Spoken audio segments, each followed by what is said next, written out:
चाल है बच्चों? आइए आगे चलते हैं आज की क्लास में। ज्योमेट्रिकल आइसोमेरिज्म कर रहे थे। ज्योमेट्रिकल आइसोमेरिज्म में हमने कई सारी कैटेगरीज में ज्योमेट्रिकल आइसोमेरिज्म पढ़ा था। C double bond C, C double bond N, N double bond N, cycloalkene और साइक्लोएल्केन। ये वो क्वेश्चंस हैं जो पिछली क्लास में आपको होमवर्क में मिले थे, आपको याद होगा, और ये आपको करके रखें। ये 40 से स्टार्ट, 40, 41, 39 तक हम डिस्कस कर चुके हैं। 40, 41 ये पूरा अप टू 58 है। जल्दी से हम इसे देख लेते हैं कि कौन कौन सा जीआई करेगा और कौन कौन सा नहीं। तो आज की क्लास स्टार्ट हो रही है होमवर्क डिस्कशन से। सारे लोग देख लें, होमवर्क डिस्कशन है, ये लास्ट क्लास का जो होमवर्क डिस्कशन है वहां से start. So as far as 5-5 question लेकर चलते हैं। 40 जीआई नहीं करेगा, 41 करेगा, 42 करेगा, 43 करेगा, 44। So look at these 5। आप आराम से देख लें। 40th जीआई नहीं करेगा, 41 करेगा। मैं आपकी थोड़ी थोड़ी हेल्प कर देता हूँ। 41 बीच वाली रिंग के रिस्पेक्ट में जीआई करेगा और 42 इस रिंग के रिस्पेक्ट में जीआई करेगा, जैसा कि आप देख पा रहे हैं। सिमिलरली 43 नाइट्रोजन नाइट्रोजन के रिस्पेक्ट में करेगा। 44 भी कई बच्चों को लगता है कि नहीं करेगा, जबकि आप ध्यान से देखें तो ये दो जगह से जीआई कर रहा है। मैंने भाई आप बीच वाली रिंग पर ही क्यों लगे हुए हो? देखो यहां जीआई हो रहा है और इस 4 की रिंग में जीआई हो रहा है। बहुत आराम से देखा जा सकता है, यहाँ ज्योमेट्रिकल आइसोमेरिज्म हो रहा है। आपको क्या देखना होता था? अलग अलग, यहाँ हाइड्रोजन है, यहाँ हाइड्रोजन है। These two are different, these two are different there, and so they can exist in cis and trans, two different forms. Similarly यहाँ नाइट्रोजन पे आपको पता लोन पेयर होता है। अरे पता है या नहीं भाई? बोलो बोलो बोलो। लोन पेयर होता है। ये भी जीआई फॉर्म में, दो फॉर्म में एग्जिस्ट कर सकते हैं। 44 में भी दो फॉर्म, उसमें भी दो फॉर्म। तो आप देख सकते हैं ज्योमेट्रिकल आइसोमेरिज्म हो रहा है यहां से यहां, ठीक है। इन रिंग्स में आप जीआई नहीं मिलेगा आपको, क्योंकि अगर आप कोई रेस्ट्रिक्टेड रोटेशन लेते भी हैं तो यहाँ दो अलग चीजें एग्री, बट यहाँ दो सेम है, यहाँ दो सेम, दैट्स व्हाई आपको जीआई नहीं। तो ये 5 क्वेश्चन आई होप आपको क्लियर। टॉकिंग अबाउट एग्जैक्टली 41 की तरीके से 45। यहाँ एक 6 की रिंग थी, मैं बना देता हूँ। आपके क्वेश्चन में 6 की रिंग होगी। Look at carefully. 45 is exactly like 41. 3, 3, 3, 6, 6, 6. It doesn't matter that what kind of what size of ring is there. I think यहाँ आप देख सकते हैं जीआई हो रहा है। यहाँ 6 की रिंग, एक हाइड्रोजन है, यहाँ 6 की रिंग है, इस कार्बन पे एक हाइड्रोजन है। सेम विद दिस, ये भी जीआई करेगा क्योंकि इस कार्बन पर तो आप देख सकते हैं जीआई हो रहा है। टॉकिंग अबाउट 47 जीआई हो रहा है सेम, और 48 में जीआई नहीं हो रहा। वजह आपको पता है, यहाँ H नहीं है। यहाँ H नहीं है तो ये रिंग्स बेंजीन के प्लेन में ही रहेगा। ये बेंजीन है, ये रिंग उधर है, ये रिंग इधर है। कोई चीज अप डाउन हो ही नहीं सकती क्योंकि ये बेंजीन के प्लेन में ही है। आप समझ लें, बहुत इजी और बहुत इंटरेस्टिंग है, ठीक है। Now talking about 49. 49 is a very good question. और 49 जो है वो जीआई कर रहा है। बहुत आराम से सोचना, बहुत अच्छे तरीके से सोचना। 49 जीआई कर रहा है और आप बुद्धि लगाएं तो ये मैक्सिमम 5 जगह से जीआई कर सकते हैं। ये मैक्सिमम 5 जगह से जीआई कर सकते हैं। अब आप कहोगे 4 जगह से तो दिख रहा है। मेरे भाई पहले आप समझे ये 4 जगह कौन सी? ये रिंग, यहां रेस्ट्रिक्टेड रोटेशन हो गया। एन पर दो अलग चीजें कौन कौन सी? लोन पेयर और हाइड्रोजन। और यहां एक ये बॉन्ड और एक हाइड्रोजन, दे आर डिफरेंट। मेरे भाई आपको 4 साइड्स तो बहुत क्लियर दिख जाएंगे जहां जीआई हो रहा है। लेकिन आपको याद हो, ऐसा एक केस हमने सी डबल बॉन्ड सी में भी किया था। मेरे भाई ये वाला जीआई कर रहा है तो कभी ना कभी ये सिस होगा और कभी ना कभी ये ट्रांस होगा। सिमिलरली ये भी कभी ना कभी सिस होगा, कभी ना कभी ट्रांस होगा। ये भी कभी ना कभी सिस या ट्रांस होगा।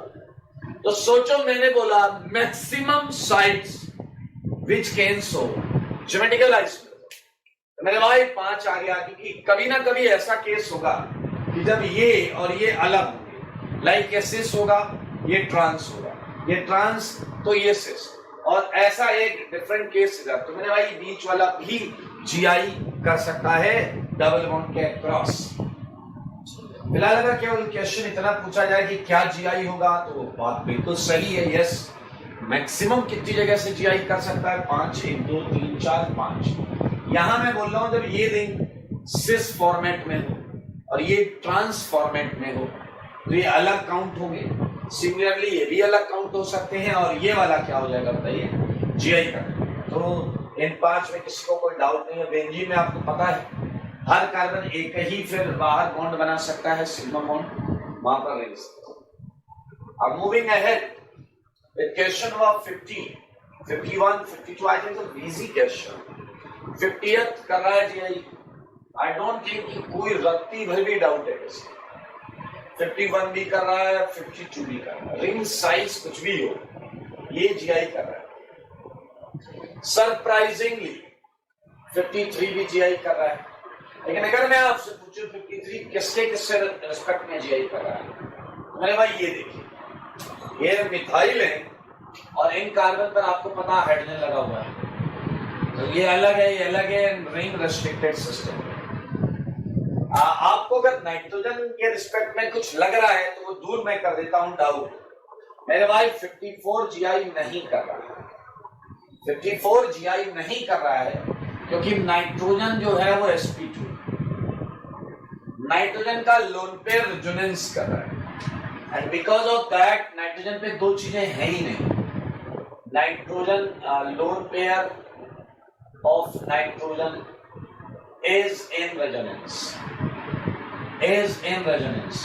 तो नाइट्रोजन पर जो हाइड्रोजन होगा वो रिंग के प्लेन नहीं होगा, वो अप डाउन नहीं हो सकता, दैट्स व्हाई जीआई नहीं होगा। और अगर आप देखें तो 55 में भी जीआई नहीं, सेम थिंग, ये लोन पेयर है नहीं, इस पे प्लेनर हो गया।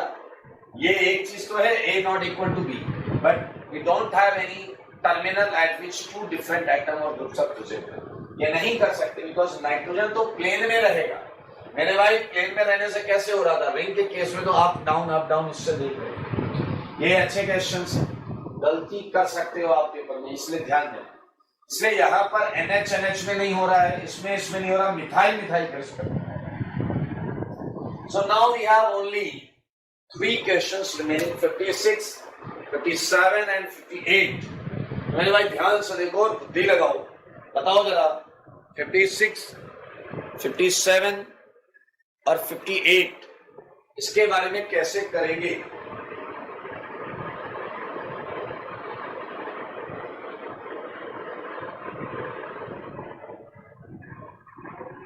बताइए, चलिए 56, 57 और 58 कैसे करें? मेरे ख्याल से अगर इस क्वेश्चन को ध्यान से देखा जाए तो मेरे भाई ये जो डबल बॉन्ड है इसके रिस्पेक्ट में जीआई नहीं हो सकता, because we have 2 methyl there, we have 2 methyl there, same है।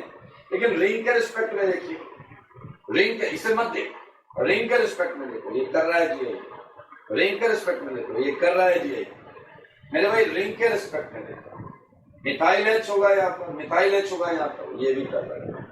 56, 57, 58 ये तीनों जीआई कर रहे हैं। और ये सेगमेंट था ज्योमेट्रिकल आइसोमेरिज्म, इसमें इन साइक्लोएल्केन्स। मेरे भाई ये होमवर्क डिस्कशन है, मैं इसे हटा देता हूं और आगे बढ़ूंगा मैं कुछ नए क्वेश्चंस के साथ। एंड ऑब्वियसली क्वेश्चंस क्या होंगे बताइए जरा आगे। जीआई अलग कैटेगरी, और भी कैटेगरीज हैं, टेंशन मत लेना, ये हटा रहा हूं, और भी कैटेगरीज हैं, हटा रहा हूं। अगली कैटेगरी जो है वो है बड़ी इंटरेस्टिंग, एक हेडिंग डाल ले सारे लोग, जीआई इन क्यूमुलिन्स। एक हेडिंग डाल लें आप लोग, जीआई इन क्यूमुलिन्स। क्यूमुलिन सुना है कभी? क्यूमुलिन जानते हो भाई लोग? क्यूमुलिन, अरे जानते हो क्यूमुलिन?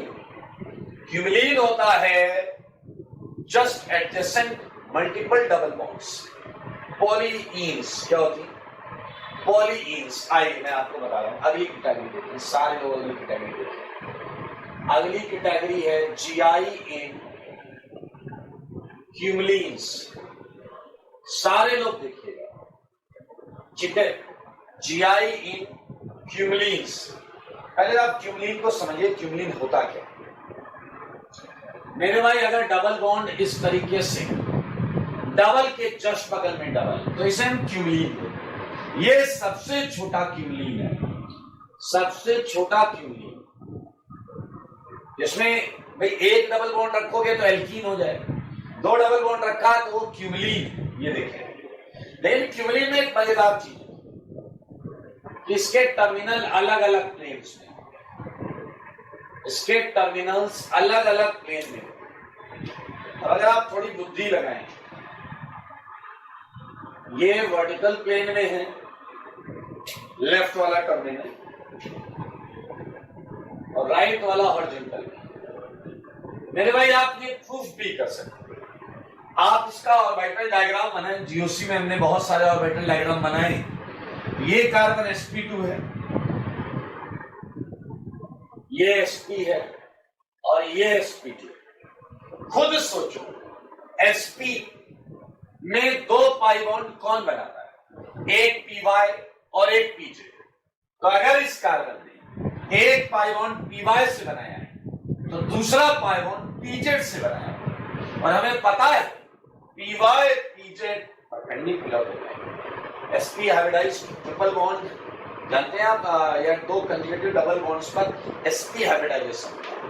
sp हाइब्रिडाइजेशन में दो अनहाइब्रिडाइज्ड ऑर्बिटल्स होते हैं py pz, जिसकी वजह से बना पता है पाई। तो अगर ये py से बन रहा है और ये तो फिर pz से बनेगा, and they both are perpendicular. In this case आपको बहुत ध्यान से देखना है, अगर कंडीशन हमारे पास वही वाली है, वही पुरानी condition, a not equal to b and d not equal to, अरे भाई अगर ये कंडीशन है तो भी GI शो नहीं करेगा, कांट शो GI, तब भी GI शो नहीं करेगा, माना रेस्ट्रिक्टेड रोटेशन। लेकिन मेरे भाई डिस्टेंस चेंज हो ही नहीं सकती। Look at a and d, a को मैं यहां कर दूं तब भी a और d की डिस्टेंस सेम रहेगी, कांट शो GI। अभी भी ये GI नहीं करेगा, बिकॉज टर्मिनल्स क्या है? बोलो, डिफरेंट प्लेन में, terminals are in different plane. एक काम कर, अगर मैं एक कैटेगरी और देता हूं आपको, A B, double double double, सोचो ये sp है और ये भी sp है, सोचना जरा। तो मेरे भाई इधर अगर इसने py ऑर्बिटल लगाया, इस कार्बन ने इस पाई बॉन्ड के लिए लगाया py ऑर्बिटल, तो इधर क्या लगाया होगा?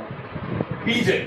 तो इस कार्बन का भी pz इधर लगेगा सेम प्लेन में, तो इधर क्या लगा होगा? py। तो क्या आप देख रहे हैं, तीन के केस में इस कार्बन को py देना पड़ेगा, इस कार्बन को py, तो ये सेम प्लेन में आ गया नहीं? बोलो, सेम प्लेन में आ गया नहीं? बहुत प्रिसाइसली इस चीज को देखा समझा जा सकता है। अगर मैं इसे फिर से बनाऊं प्लेन टाइप में, तो ये देखिए, ये सेम प्लेन में है, ये सेम प्लेन में, यहां मैं लगा देता हूं d एंड e, ये वर्टिकल है तो ये भी वर्टिकल, और बीचों बीच आप समझ गए हैं ये हॉरिजॉन्टल प्लेन है, क्योंकि यहां अलग p ऑर्बिटल लगा हुआ है। इस केस में आप साफ साफ समझ पा रहे होंगे कि अगर a b और d e यही पुरानी कहानी है अपनी GI की कंडीशन है, अगर ये वैलिड है तो ये क्या करेगा?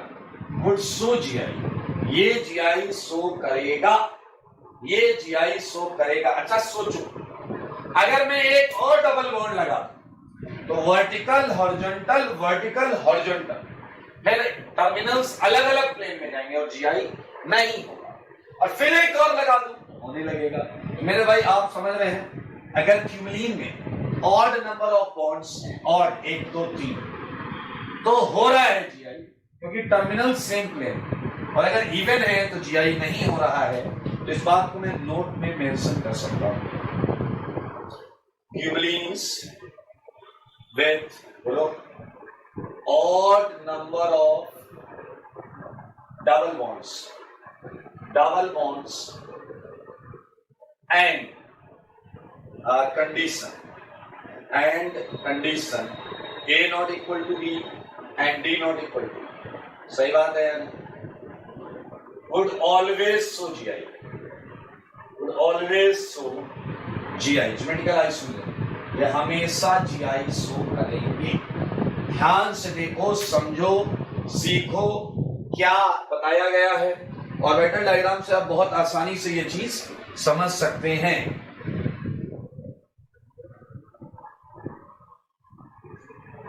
कर लिया आपने? मेरे भाई ये GI करेगा. मैं नंबर डाल देता हूं. क्वेश्चन 58 तक हमने किया था. 59, 60. Now moving ahead with 61 and 62 questions. As all we know कि हम ऐसा लगाते हैं यहाँ पे, तो ये क्रॉस है और ये ओके. ये GI कर रहा है. ठीक है. So now क्वेश्चंस आपको इतने सुंदर तरीके से बनकर नहीं मिलेंगे. ये बात आप समझ लीजिए. क्वेश्चन बड़े रफ तरीके से मिलते हैं. Like this CH3 CH double C double CH CH3. बताओ सर ये GI करेगा क्या? CH3 CH C double bond C double bond C HCl. बताओ 61 GI करेगा क्या? कितनी डबल बॉन्ड है? 1 2 2 तो इवन है मेरे भाई. क्रॉस खल्लास. या 1 2 3. अबे 3 देखकर मत खुश हो जाना. टर्मिनल देखना. मिथाइल और H अलग अलग है, क्लोरीन और H अलग अलग है. करेगा GI करेगा. ध्यान से देखो.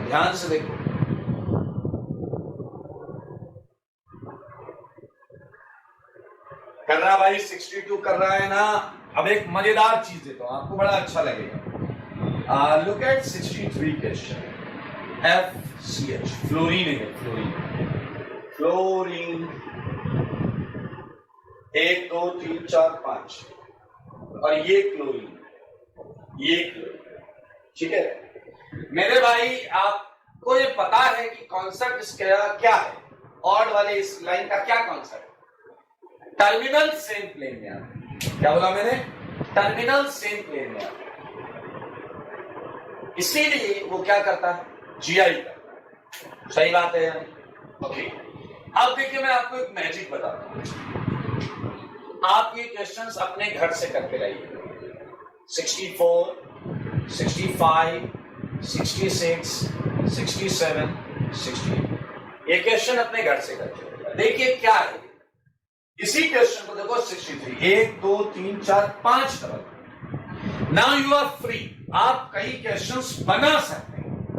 आप किसी भी डबल बॉन्ड को, ध्यान से सुनना, किसी भी डबल बॉन्ड को जो आपकी मर्जी है, ये वो किसी भी डबल बॉन्ड, कितनी भी डबल बॉन्ड,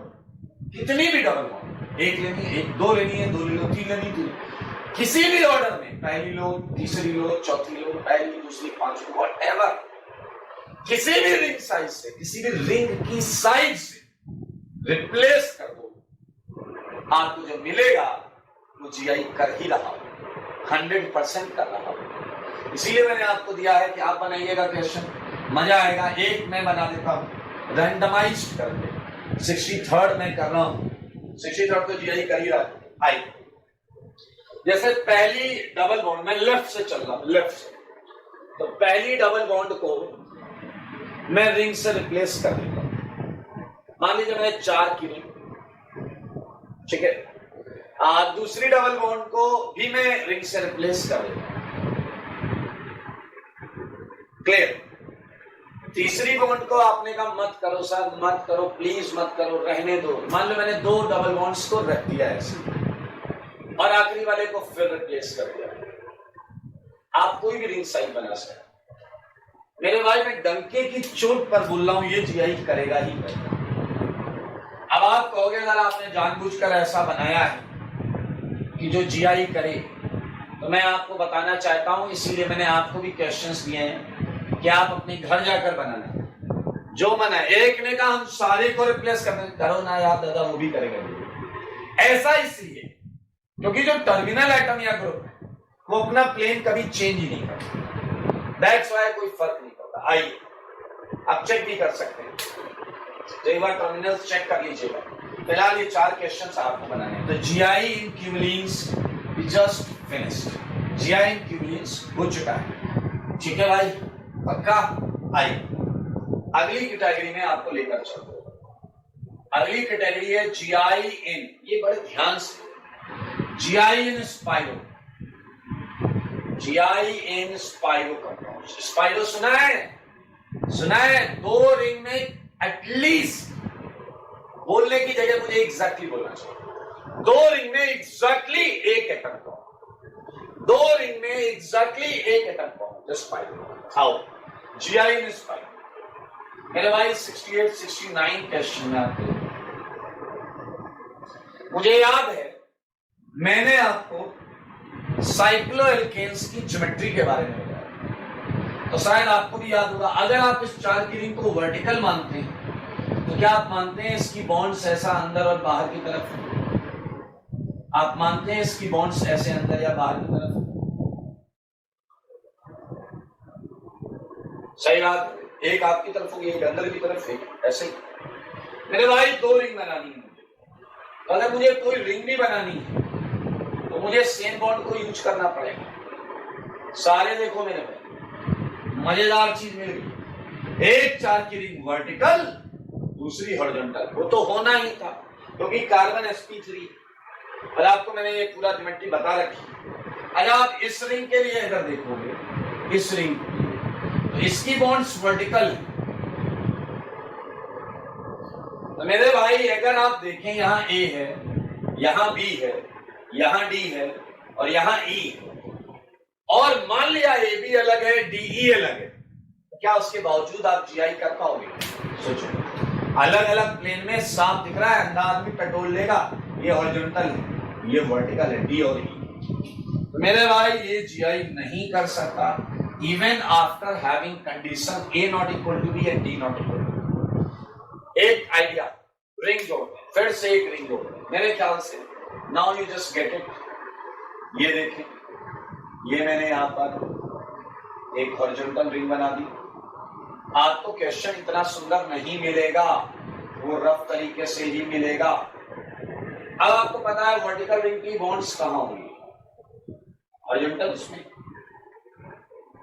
मेरे भाई सेम प्लेन में AB DE सेम प्लेन, आप देख सकते हो, हॉरिजॉन्टल है, A अंदर B बाहर, D अंदर E बाहर, तो A और D की डिस्टेंस जब D इधर होगा आइसोमर में तो चेंज हो जाएगी। तो क्या आप देख पा रहे हैं 70 जीआई कर रहा है। तो क्या आपको ऐसी फील आई या नहीं है? Cumulenes with odd number of double bonds and this यहां 2 तो ये डिफरेंट प्लेन में, 3 थे तो ये सेम प्लेन में आ गए। मेरे भाई बुक्स में लाइन ऐसी लिखी होती है स्पाइरो के लिए, लेकिन मैं आपको एडवाइस करूंगा स्पाइरो के लिए स्पेशली ये लाइन लिखते समय इस लाइन का रियल मतलब समझना बहुत जरूरी है, क्योंकि मैं आपसे ये लाइन है, ये सब पढ़ने के बाद भी क्वेश्चन गलत करवा सकता हूं। अभी बताता हूं कैसे, लाइन ध्यान से सुनो। So it's a note for spiro, okay? मैं फिर से लिखूंगा spiro with odd number of rings, spiro with odd number of rings,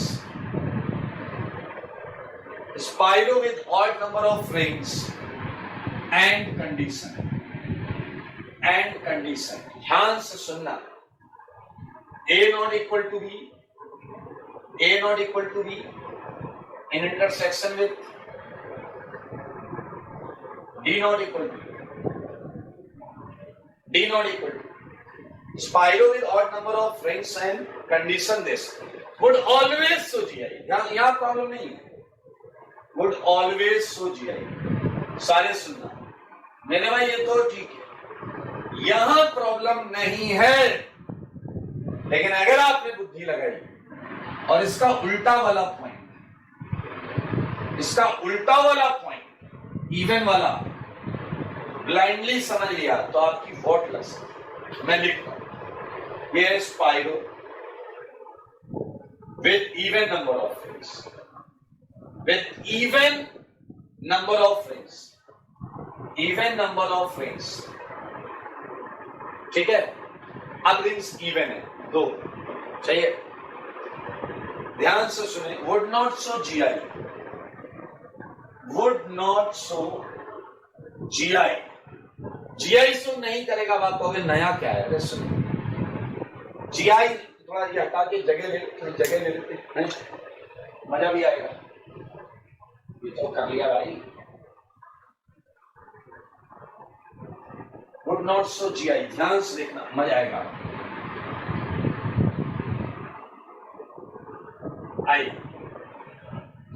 even number वाली जो कैटेगरी है, इवन है, वो GI नहीं करेगा। आप कहोगे सही पॉइंट तो है, लेकिन अब देखिए मैं क्या लिखता हूं, with respect to even number of rings as restricted system, restricted system। इसका मतलब समझाता हूं हिंदी में। 70 क्वेश्चन हो चुके हैं, देखना जरा, अब मतलब समझ में आ जाएगा। अभी एक झटके में समझ में आएगा, टेंशन नहीं लेना। फिलहाल मुझे बताओ 71 करेगा या नहीं करेगा? 71 आपने क्या चेक किया? 2 रिंग है, ये रेस्ट्रिक्टेड सिस्टम तो है, A not equal to B है, हाइड्रोजन होगा, D not equal to E है, हाइड्रोजन है। तो मेरे भाई 69 कैटेगरी है, GI नहीं करेगा। मैंने आपसे पूछा, सारे सुन, मैंने आपसे पूछा ये करेगा, तो आपका जवाब आएगा खटाक से कर देगा। 1 2 3 है, इसके रिस्पेक्ट में ये अलग अलग, ये अलग अलग। 73 देखो मगर बोर्ड पर, ये करेगा मेरे ख्याल से, सेम क्वेश्चन है, दौड़ कर करेगा। 74 सुनो और बहुत ध्यान से सुनो मेरे भाई, अगर ये प्रश्न मैंने आपको दिया, क्लियर, और आपने देखा A not equal to B है, मिथाइल और यहाँ हाइड्रोजन, मिथाइल और हाइड्रोजन, ध्यान से सुनो, और यहाँ मिथाइल और हाइड्रोजन अलग तो हैं, लेकिन इसके रिस्पेक्ट में आपने देखा एक मैंने लिखा GI नहीं करेगा, और आपने अगर ये टिक कर दिया कि ये कंपाउंड GI नहीं करता, तो आपका आंसर गलत है। दरअसल क्या है, इवन नंबर के रिस्पेक्ट में GI नहीं होता, ये बात सच है। अगर आपने ये लिया रेस्ट्रिक्टेड रोटेशन, तो टर्मिनल अलग अलग प्लेन में होगा, टर्मिनल अलग अलग प्लेन में। लेकिन बताओ यहां कितनी रिंग है? 2 रिंग। तो क्या 2 रिंग में एक रिंग भी तो है? क्या 2 रिंग में एक रिंग है या नहीं? मतलब मैं अगर इतना ही रेस्ट्रिक्टेड सिस्टम मानूं, अगर मैं इतना ही रेस्ट्रिक्टेड सिस्टम मानूं, तो मेरे भाई इस कार्बन पर फर्स्ट पॉइंट ऑफ डिफरेंस देख लो, फर्स्ट पॉइंट ऑफ डिफरेंस अलग अलग, और यहां तो अलग अलग है ही। तो क्या ये दौड़कर GI कर रहा है या नहीं कर रहा है? देखो जरा, look at 74, look at 74 careful. क्या राइट वाली रिंग के रिस्पेक्ट में GI कर रहा है या नहीं कर रहा है? देखो सारे रिंग ये अलग। तो मेरे भाई ये बात दोनों सही, ऑड वाला हमेशा करेगा, उसमें मुझे कोई इश्यू नहीं, इवन वाला नहीं करेगा। अगर तुमने इवन रिंग को रेस्ट्रिक्टेड सिस्टम लिया, अगर इवन नंबर को रेस्ट्रिक्टेड सिस्टम लिया, लेकिन अगर इवन में, जैसे क्वेश्चन और दूंगा, एक क्वेश्चन और दूंगा, look at 75, this is a question containing 4 rings, containing 4 rings, okay, simple simple. और आपने कहा 4 है, इवन है, नहीं करेगा। अबे डैश 3 भूल जाओ, 3 भूल जाओ। चौथी रिंग देखो तो GI करेगा, चौथी रिंग अकेले GI करेगा। देखा ये 2 मिथाइल है ना, मेरे भाई और देखना है आपको, आप इससे रेस्ट्रिक्टेड सिस्टम मान लो 3 को, देखो ये अलग है और यहाँ ये अलग। मेरे भाई वैसे भी जब तुम GI हो रहा है ये देखने जाओगे, तो तुम्हें ऑड नंबर ऑफ रिंग्स को चेक करना चाहिए, 1 3 या 5। तो इसमें एक रिंग को देखो, एक को देखो, एक को देखो, एक को देखो, एक को देखो के दिख जाएगा। मान लो नहीं दिखा तो 3 को देखो एक साथ, फिर 3 को देखो एक साथ, GI मिलेगा ही मिलेगा। It's a very good category of question. भाई ये थोड़ा पूछा जाता है कि यही तो आएगा, ये कंपाउंड GI करता है नहीं? हाँ करता है। कहाँ कर रहा है? ये कर रहा है। आप ये हटा दो, दिख ही नहीं रहा। ये रिंग देखो, अगर केवल क्वेश्चन इतना होता तो भी GI कर रहा हो, इस कार्य पे कुछ लगा है तो भी GI कर रहा है। This is the category of spiro. एक दो क्वेश्चन में और डालना चाहूंगा spiro, like H N N N खूब सारे N और 4 बॉन्ड जब N बनाता है तो प्लस चार्ज रहता है, क्या हो जाता है? क्वाटनरी। क्या हो जाता है भाई? क्वाटनरी। ये सल्फेट आयन कर दिया, ठीक है। 76 के बारे में कर लीजिएगा कि जीआई करता है। तो we just finished spiro, we just finished cumulenes, okay. So now moving ahead with last category. बधाई हो, लास्ट कैटेगरी ऑफ सेगमेंट में हम आगे हैं जहां हम जीआई करेंगे। और ये जो जीआई की कैटेगरी है ये है जीआई इन पॉलीफिनाइल्स। पॉलीफिनाइल्स, पॉलीफिनाइल मतलब जानते हैं, फिनाइल मतलब एक बेंजीन एज ए सब्स्टिट्यूएंट, बायोफिनाइल दो, ट्राई, तीन, एंड पॉली मतलब बहुत सारी। पॉलीफिनाइल में बायोफिनाइल से हम सारे केसेस लेंगे। तो after 76 moving ahead with 77, look at सारे लोग देखिए, मैंने आपको ये प्रश्न दिया ए बी और ये प्रश्न डी ई, और आप दावा कर रहे हैं कि कंडीशन है A not equal to B and D not equal to B. आप इस चीज का दावा कर रहे हैं, करते रहिए दावा। हमें तो ये देखना है कि क्या ये दो फॉर्म्स में लिखा जा सकता है या नहीं। आइए मेरे भाई यहां ए बी डी पर कंडीशंस जाएंगे। आइए ए बी डी पर कंडीशंस की बात करें। फर्स्ट कंडीशन, अगर ए बी डी ई ये लार्ज है, ये बड़े वाले हैं, और अगला केस क्या है?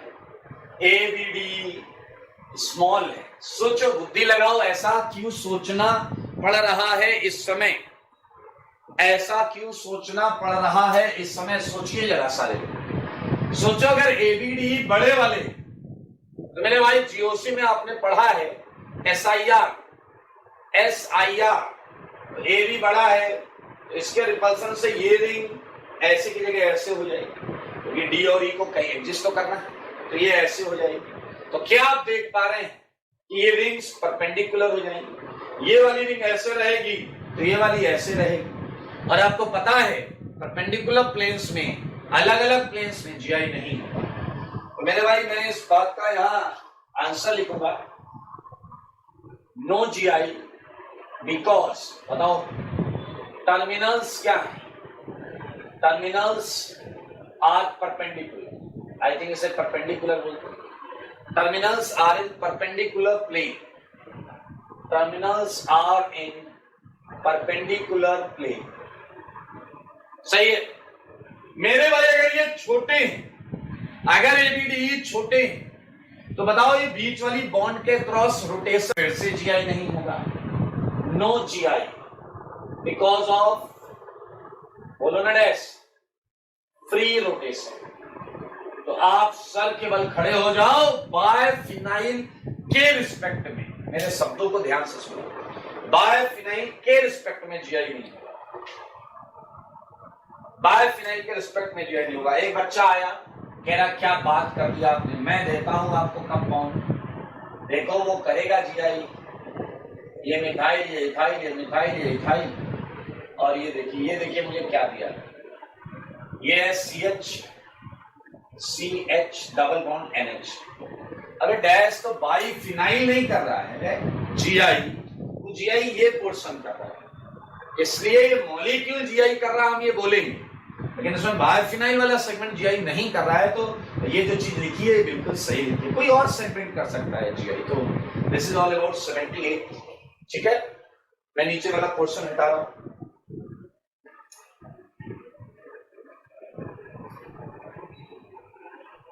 अच्छा एक काम कर, सोचो जरा, एक बच्चे ने कहा सर यहां चांसेस बन सकते हैं। मैंने एक ऐसे कह रहा, ये रिंग कैसी ऐसी, और ये वाली रिंग ऐसी, या ऐसे मान लो, इसे ऐसे मान लो, ये खड़ी।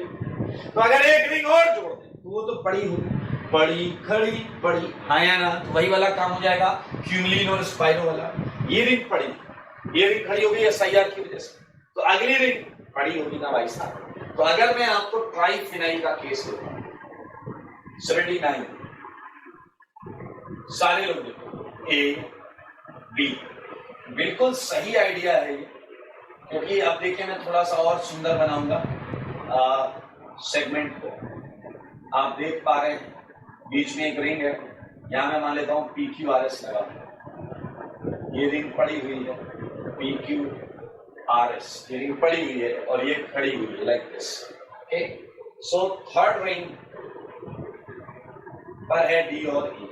So now you have to focus only on AB and D, only on AB and D, and given that AB is not equal to A and D is not same and D and E is not same, मेरे भाई दुनिया की कोई ताकत इन्हें GI करने से रोक नहीं सकती। अब आपको यहाँ बुद्धि का प्रयोग करना है।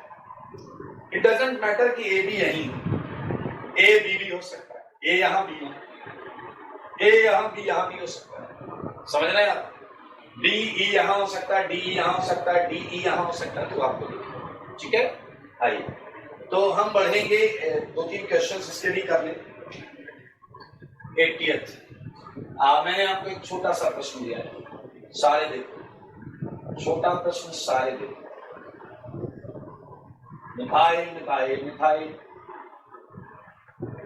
Methyl methyl methyl and this is all about. बताओ ये GI कर रहा है नहीं? सोच समझ के बोलना, बकवास नहीं करना, बिल्कुल भी बकवास नहीं चाहिए। सोचो, आराम से सोचो।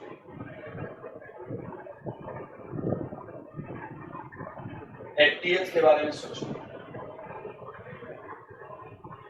80th के बारे में सोचना है।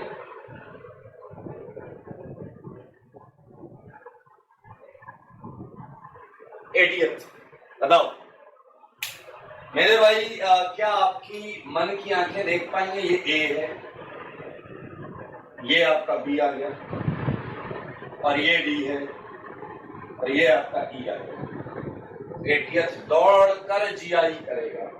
81 आप अपने घर में जाकर सोचना, 81 अपने घर में सोचना। ये PDD सेगमेंट नाइट्रोजन लगा हुआ है। तो अच्छी बात ये है कि इसी के साथ वी जस्ट फिनिश्ड हर वो कैटेगरी जिसमें GI होता है। 1-2 कैटेगरी में और दे रहा हूं आपको, वो बड़ी ऑर्थोडॉक्स टाइप की कैटेगरीज हैं। तो 81 से 2-3 क्वेश्चन और ले लीजिए, अच्छा लगेगा आपको। 18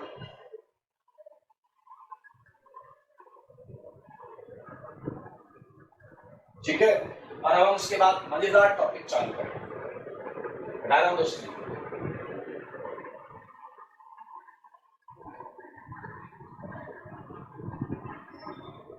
ये घर से कर लेना है। अब कुछ क्वेश्चंस दे रहा हूं जो आप थोड़ा सा ध्यान से करिएगा।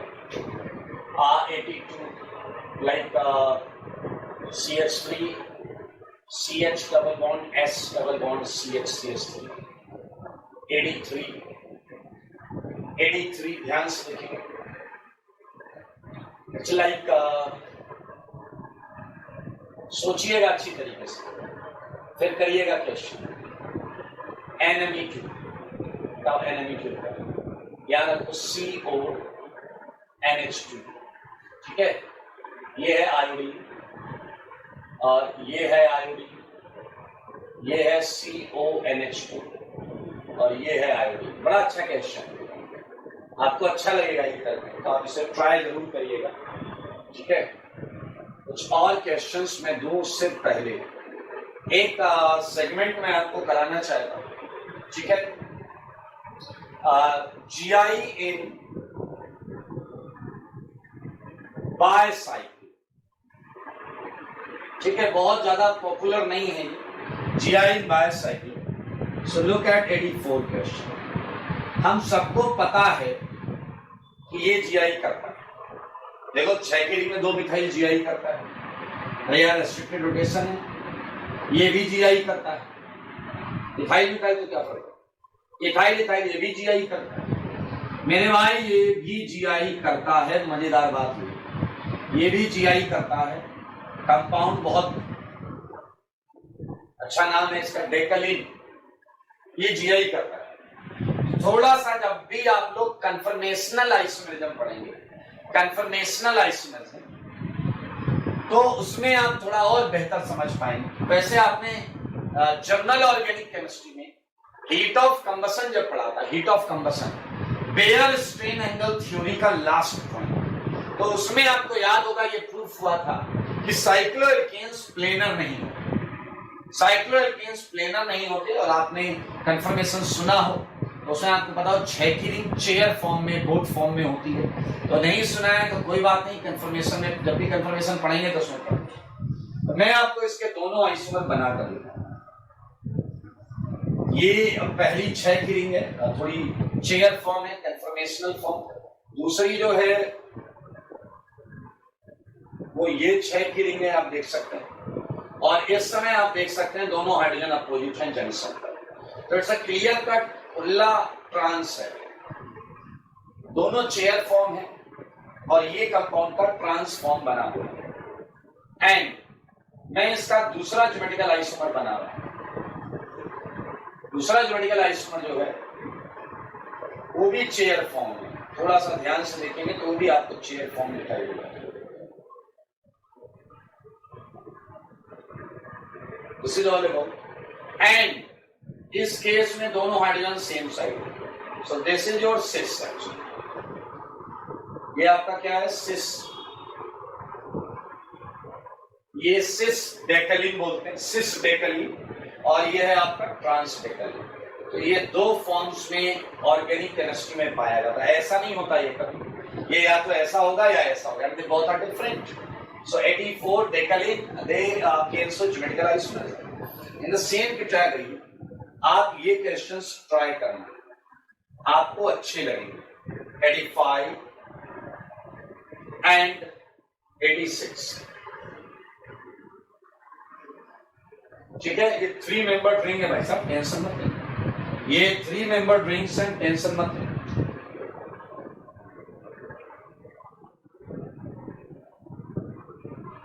चलिए, सो अब हमने हर वैरायटी को कवर कर लिया है और अब हम करेंगे एक बहुत बेहतरीन चीज। मैं इसे हटा देता हूं, उसके बाद बताता हूं बेहतरीन चीज क्या है। आपको याद होगा ज्योमेट्रिकल आइसोमेरिज्म शो करना एक अलग चीज और उसका नामकरण करना सिस ट्रांस ये एक अलग चीज। आप मुझे बताओ, क्या हम हर ज्योमेट्रिकल आइसोमर को सिस ट्रांस बोल सकते हैं? सोचो, क्या हर ज्योमेट्रिकल आइसोमर को सिस ट्रांस बोला जा सकता है क्या? जवाब है नहीं। उसकी एक कंडीशन, इस टर्मिनल का कोई एक उस टर्मिनल के किसी एक के बराबर होना चाहिए। लेकिन मेरे भाई यहां तो सारे अलग हो सकते हैं। तो ऐसे केस में जब सारे अलग हो या जब इस टर्मिनल उस टर्मिनल पर कोई सेम ना हो, तभी होगा जब सारे अलग होंगे। हम क्या नाम देंगे ज्योमेट्रिकल आइसोमर्स को, वो हम पढ़ने जा रहे हैं। बहुत इंपॉर्टेंट है, इससे मैं बता रहा हूं। एक बहुत पॉपुलर चीज है ज्योमेट्रिकल आइसोमेरिज्म की, वो है ई and Z system. E and Z system, ठीक है भाई, बहुत मजेदार है। मैं चाहूंगा आप लोग पूरा का पूरा ध्यान दें। ई एंड जेड सिस्टम। अब आप कहोगे कुछ एबीसीडी तो बताओ, सीधा ई और जेड पर आगे। अरे बताता हूं दोस्त, जैसे तुम्हें सिस और ट्रांस बताया गया है, भैया एक कंपाउंड ज्योमेट्रिकल आइसोमेरिज्म कर रहा है, उसके दो ज्योमेट्रिकल आइसोमर है, तो ये सिस है या ट्रांस है। तो जहां हम सिस ट्रांस नहीं बोल पाएंगे वहां के लिए हम क्या करें? तो हमने एक ऐसा सिस्टम बनाया जो हर उस कंपाउंड के ज्योमेट्रिकल आइसोमर्स को दिया जा सकता है जो ज्योमेट्रिकल आइसोमेरिज्म शो कर रहा है। कि चले कह रहा है इसका मतलब जिसे सिस ट्रांस बोल सकते हैं, क्या उसे भी ई जेड दे सकते हैं? हाँ, जहां नहीं बोल सकते वहां भी दे सकते हैं। ये मजेदार चीज है। कैसे? किसे ई बोलेंगे, किसे जेड बोलेंगे, यही तो सीखना है दोस्त इसमें। तो E and Z are just alphabets. इनका कुछ मतलब होता है actually. E is taken from a word integer, okay, and Z is taken from a word जस्टमैन, ओके। इसका मतलब होता है अपोजिट और इसका मतलब होता है टुगेदर।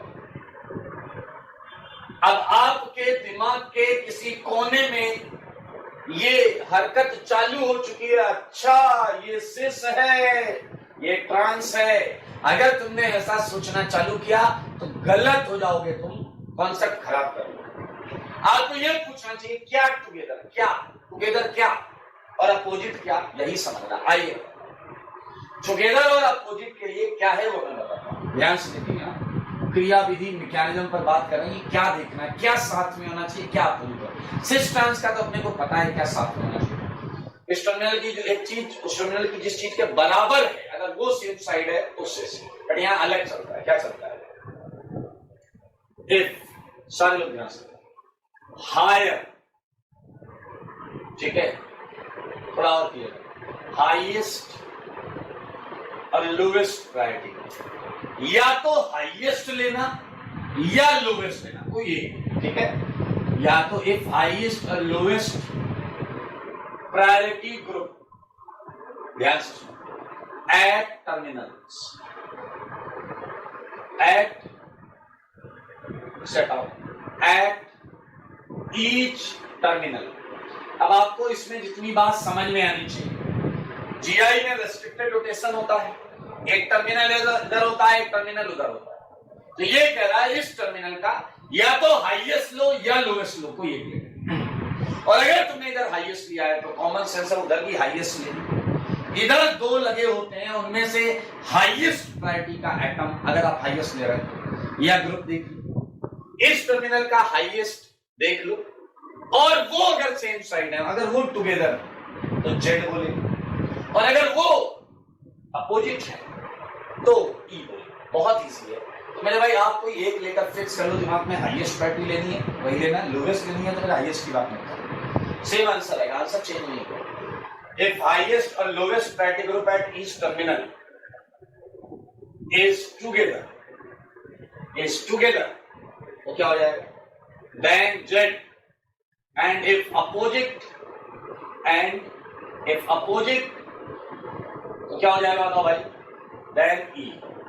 अब आप कहोगे सब समझ में आ गया, सब पूरा का पूरा एकदम 100%, बस ये समझा दो ये क्या है, ये प्रायोरिटी कौन सी है, ये कैसे निकालेंगे प्रायोरिटी, सब बताएंगे, टेंशन नहीं लेना मेरे भाई। प्रायोरिटी डिसाइड करने के लिए 2-3 साइंटिस्टों ने कुछ रूल्स बनाए हैं, रूल्स, ठीक है, और उन रूल्स को हम पढ़ेंगे सो दैट हम ये प्रायोरिटी निकालना सीख लें।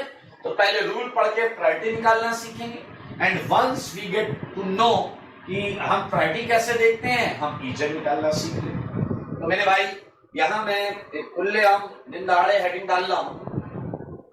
वो 3 साइंटिस्ट जो थे उसमें एक का नाम था कॉन, चला गया कॉन, नाम है कॉन। दूसरा था इनगोल्ड, ठीक है, एंड तीसरा था Prelog. So Cahn, Ingold, Prelog, rules for priority, rules. और इसे प्यार से हम क्या बोलते हैं दोस्त, प्यार से क्या बोलते हैं? CIP रूल्स, क्या बोलते हैं? CIP rules for what? For priority of atoms और ग्रुप्स। ये सबकी प्रायोरिटी निकालने के लिए रूल बनाया गया, फॉर प्रायोरिटी ऑफ एटम्स या फिर ग्रुप्स, सब निकलेगा, सब एटम्स एंड ग्रुप्स का एकदम आसान है। और रूल है, रूल तो भैया जो रूल बोलेगा हम मानेंगे, हम करेंगे, हम अप्लाई करेंगे, कटा आंसर आएगा। चले पहला रूल, फर्स्ट रूल। मैं एक काम करूं, हर रूल के साथ एक एग्जांपल करूं, हर रूल के साथ, ताकि आपको एकदम मजा आ जाए। चला परेशानी कह रहा है यार ये तो सिखाने पे आमादा है। रूल 1, तो रूल 1 आ गया है तो एग्जांपल 1 भी आना चाहिए। एग्जांपल 1 कहां ले लें? इधर ले लेते हैं एग्जांपल 1। मैंने आपको क्वेश्चन दिया, कार्बन डबल बॉन्ड कार्बन, देख लो दिख रहा है ना सबको, फ्लोरीन क्लोरीन ब्रोमीन, ये एक ज्योमेट्रिकल आइसोमर बना हुआ है। और आप देख सकते हैं इसे सिस ट्रांस बोलने में आप कंफर्टेबल नहीं है, इसे सिस ट्रांस बोलने में आप कंफर्टेबल नहीं है, सही बात। और आप इसे सिस ट्रांस बोलने में कंफर्टेबल नहीं है तो हम देखते हैं कि किस तरीके से CIP हमारी हेल्प करेगा। तो CIP क्या बोलता है?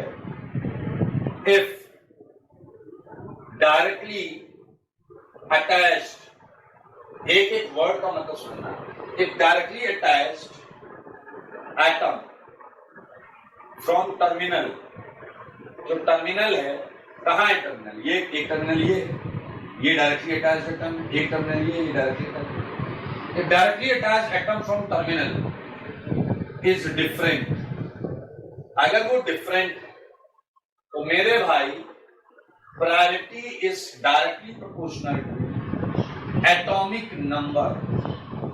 हलवा है, हलवा।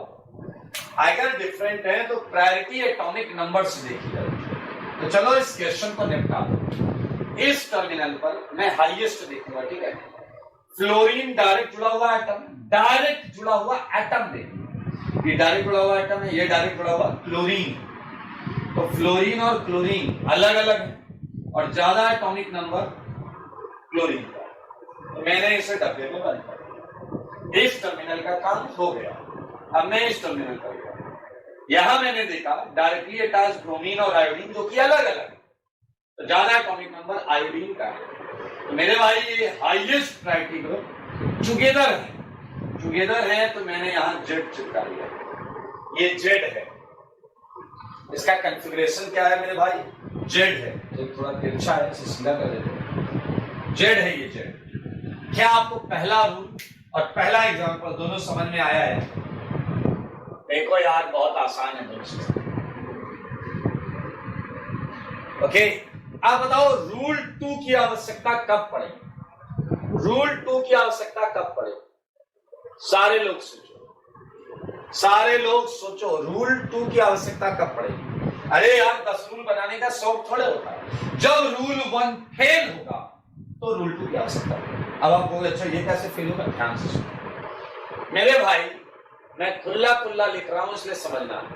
इन केस ऑफ आइसोटोप्स, क्या आपके भेजे में गया आइसोटोप्स के केस में रूल 1 फेल हो रहा है? क्योंकि आइसोटोप्स अलग अलग होते हैं, उनका एटॉमिक नंबर सेम। लाइक एक एग्जांपल आपके मुंह पे पटक दी, फिर हम करते। मैंने ये प्रश्न दिया, ये हाइड्रोजन, ये ड्यूटेरियम, ठीक है। और यहां मैंने दे दिया आपको क्लोरीन। क्लोरीन आपको पता है क्लोरीन के भी आइसोटोप्स होते हैं, एक Cl35 होता है और एक Cl37 होता है, ठीक है। मेरे भाई आइसोटोप्स अलग अलग होते हैं। जैसे ये हाइड्रोजन है और ये हाइड्रोजन का आइसोटोप्स है ड्यूटेरियम। हाइड्रोजन का एक और आइसोटोप होता है ट्राइटियम। फिलहाल अगर आपको जब पेपर में क्वेश्चन मिलेगा तो साथ में थोड़े मिलेगा कि रूल 3 लगाओ, रूल 2 लगाओ, रूल 4 लगाओ। आप तो रूल 1 से ही चालू करो। कि directly attached atom from terminal is different, है डिफरेंट। एच और डी अलग अलग। प्रायोरिटी एटॉमिक नंबर, क्या बकवास कर रहे हो? सेम एटॉमिक नंबर, फेल हो गया। ये क्या हो? In case of isotopes priority is directly proportional to atomic weight. Priority atomic weight के सेंस से देखी जाती है। और मेरे भाई अबे ऐसा मत मान लेना कि दुनिया के हर क्वेश्चन का आंसर जेड आएगा। ये इत्तेफाक से जेड आ रहे हैं, समझ में आया? एच और डी में डी हैवी होता है, भारी होता है। एटॉमिक मास चेक कर लीजिएगा, 35 37 में साफ दिख रहा है Cl37 हैवियर है, एटॉमिक वेट ज्यादा। अबे यार ये ऐसा नहीं कि दुनिया में हर हमेशा आंसर जेड आने वाला है। जेड आने वाला होता तो काहे को पढ़ते फिर? जेड ही बता दो। क्या 2 रूल क्लियर हुए यार? अब हम पढ़ेंगे अगले रूल की तरफ, और अगला रूल बहुत मजेदार है। जब ये भी फेल हो, ये भी फेल। अगर ये दोनों रूल एक जगह पर काम कर रहे हैं, if directly attached atom from terminal atom is different, different है तो ये रूल लग रहे हैं। लेकिन अगर डायरेक्टली अटैच्ड एटम सेम हो गया तो क्या करेंगे? ये मजेदार सेगमेंट, बहुत मजेदार सेगमेंट है मेरे भाई। रूल 3 खुद सोचो, if directly attached atom is same। अगर मेरे भाई डायरेक्टली अटैच एटम सेम है और वो जीआई कर रहा है, पक्की बात वो ग्रुप होगा तो आगे चलकर। क्या कभी जीवन में डिक्शनरी देखी है कि चले गए हाँ मेरे घर पे ऐसे रखी है, मैं ऐसे देखता हूं, ऐसे रखी हुई है? ऐसा नहीं। उसके उसे खोलकर किसी इंग्लिश वर्ड का मतलब ढूंढा है आप। जैसे अगर आप ऑर्गेनिक का मतलब ढूंढ रहे हैं तो पहले आप अल्फाबेट ओ पर जाते, जब ओ मैच कर जाता है तो आप आर पर जाते, आर मैच कर जाता है तो जी पर जाते, जी मैच कर जाता है तो ए पर। इस तरीके से आप सीधा उस शब्द पर पहुंच जाते। रूल 3 भी ऐसा कुछ है, कहता है directly attached atom is same इधर भी मान लो कार्बन है, इधर भी कार्बन। तो ये कहता है उसके आगे के बॉन्डिंग एटम्स को देखो। कार्बन कार्बन, अब कार्बन है, उसके आगे देखो क्या लगा, इसके आगे देखो क्या लगा। तो directly attached atom is same, then observe next bonded atomic set. Next bonded atomic set का मतलब जान, उसके आगे बने हुए, उसके आगे बॉन्ड बनाने वाले एटम्स का सेट। मान लो कार्बन, तो कार्बन एक बॉन्ड से तो इधर जुड़ा था, आगे 3 बॉन्ड किसी से बना रहा होगा, तो वो तीनों एटम्स आपको देखने हैं। ठीक है, आपको ऑब्जर्व करना है next bonded atomic set. if a set contains any atom with higher atomic number than atoms of other set,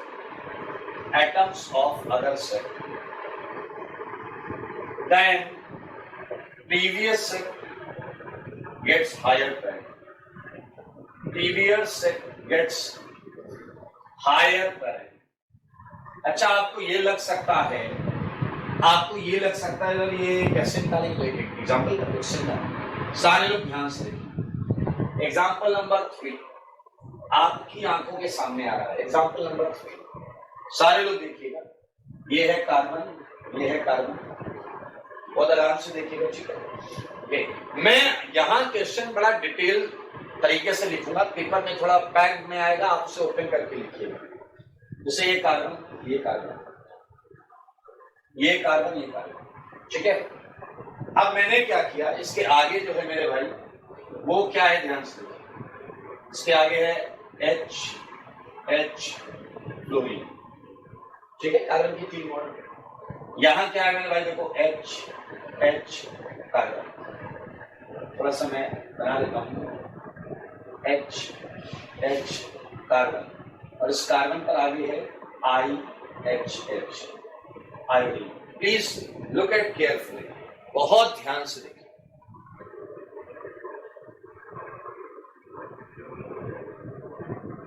देखा आपने, सिमिलरली मैं इधर कर देता हूं HCl, इधर मैं कर देता हूं SCS3, SCS3।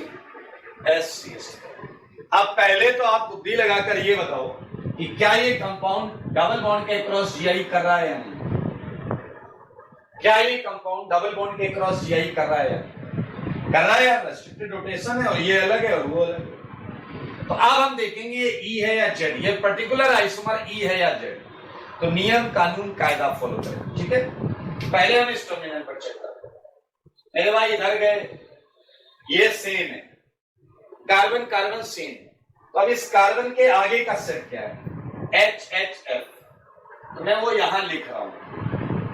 मेरे भाई इस ब्रैकेट के अंदर जो 3 एटम लिखे हुए हैं, इसे किसी भी ऑर्डर में लिख सकते हो, HHF, HFH, FHH, कैसे भी लिखो, कोई फर्क नहीं। तो मेरे भाई क्या आपने देखा, इसके आगे के 3 एटम ये, तो क्या इस कार्बन के आगे के 3 एटम्स आप देख पा रहे हैं? इसके आगे के 3 एटम्स कौन कौन से? HHC, इधर आया HHF, इधर आया HHC। अब बताओ क्या इसमें कोई ऐसा एटम है क्या जिसका एटॉमिक नंबर इसके हर एक एटम से ज्यादा? फ्लोरीन का H से भी ज्यादा, C से भी ज्यादा। तो क्या आपको समझ में आया कि ये हाईएस्ट प्रायोरिटी? क्या आपको समझ में आया कि हाईएस्ट प्रायोरिटी? अब आप कहोगे लेकिन ये तो आयोडीन है। अबे आयोडीन बहुत आगे, आयोडीन अभी बहुत आगे है। फर्स्ट पॉइंट ऑफ डिफरेंस जो मिला वहां हमने फॉर्मूला रूल लगा दिया। चलो उधर चलो, उस ये क्या है कार्बन, ये क्या है कार्बन, आगे के एटम्स क्या है? ऊपर वाले में बताओ, ऊपर वाले ये है HHCl, सही है। नीचे वाले में क्या है? क्या आपने देखा? सल्फर।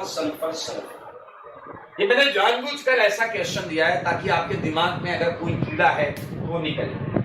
मेरे भाई क्या ऊपर कोई भी एक ऐसा आइटम है क्या इसका एटॉमिक नंबर सल्फर से ज्यादा हो, Cl का सल्फर से भी ज्यादा, सल्फर से भी ज्यादा, सल्फर से भी ज्यादा, तो हाईएस्ट प्रायोरिटी क्या होगी? इसकी होगी।